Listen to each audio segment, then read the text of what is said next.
Welcome to the 11th week of Quality Management. Click on the Weekly Modules Content area. Next, select the Module 11, Chapter 9, Engagement, Empowerment, and Motivation folder to begin. As always, we start with the learning objectives.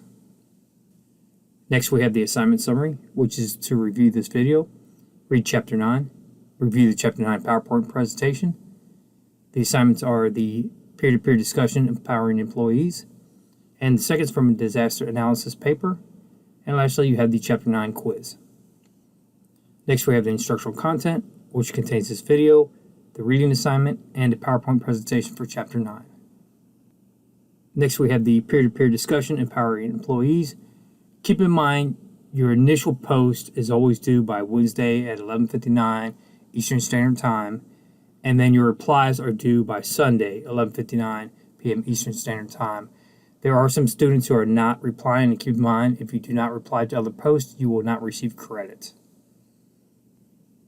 Next, we have the Seconds from Disaster Analysis paper. You will select and view one of the Seconds from Disaster episodes from the National Geographic documentary series and analyze the episode from a quality perspective. Write a paper with at least 4 pages of written text of your analysis, which is due on Sunday of week 13. To submit your paper, you can upload it to the submission link within this module or within the week 13 module. And lastly, we have the Chapter 9 quiz. This concludes the video. As always, reach out to your instructor if you have any questions or concerns. Have a great week.